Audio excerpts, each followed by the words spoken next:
சேனல்ல வீட் போண்டா எப்படி ஈஸியா பண்ணலாம் வீட்டில் இருக்க பொருள் வச்சு அப்படின்றத பார்க்கலாம். அதுக்கு முன்னாடி இந்த சேனலை சப்ஸ்கிரைப் பண்ணாதவங்க இந்த சேனலுக்கு கீழே ரெட் கலர்ல இருக்க சப்ஸ்கிரைப் பட்டனை கிளிக் பண்ணி பக்கத்துல இருக்க பெல் ஐக்கானையும் கிளிக் பண்ணிக்கோங்க. அப்பதான் நான் எப்பெல்லாம் வீடியோ போடுறோமோ அப்பெல்லாம் உங்களுக்கு நோட்டிஃபிகேஷனா வரும். இப்போ வாங்க எப்படி பண்ணலான்றது பார்த்துடலாம். இப்போ போண்டாக்கு எப்படி மாவு பண்ணிடலான்னு பார்த்துடலாம். கோதுமை மாவு 1.5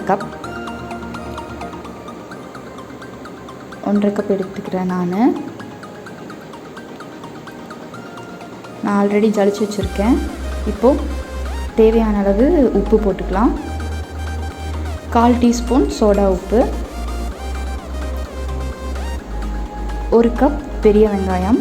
வெங்காயம் நிறையா போடுற அளவுக்கு போண்டா நல்லாயிருக்கும். நல்லா மிக்ஸ் பண்ணி விட்டுக்கலாம். நல்லா மிக்ஸ் பண்ணிவிட்டு கருவேப்பில் 2 கட் பண்ணி போட்டுக்கோங்க. இப்போது நான் வரமிளகாத்தூள் தான் ஆட் பண்ணுறேன், காரத்துக்கு தகுந்த மாதிரி.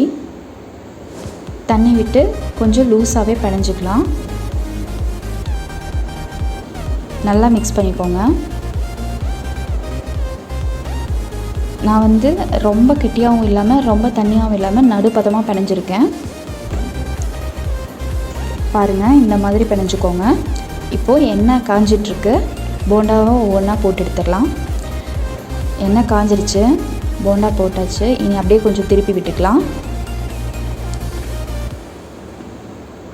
போண்டா நல்லா வெந்துருச்சு. இப்போ எடுத்துடலாம். அடுத்ததான் மறுபடியும் இன்னொரு அலசல் எனக்கு வருது, அதையும் போட்டு எடுத்துக்கிறேன்.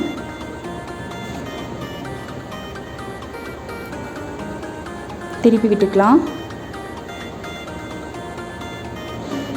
வெந்துருச்சு. இப்போ அதை எடுத்து மாற்றிடலாம் தட்டில். ஓகே ஃப்ரெண்ட்ஸ், போண்டா ரெடி ஆயிடுச்சு. இந்த வீடியோ உங்களுக்கு பிடிச்சிருந்தா லைக் பண்ணுங்கள், ஷேர் பண்ணுங்கள், கமெண்ட் பண்ணுங்கள். மறக்காமல் சப்ஸ்கிரைப் பண்ணிடுங்க. தேங்க்ஸ் ஃபார் வாட்சிங். Bye friends.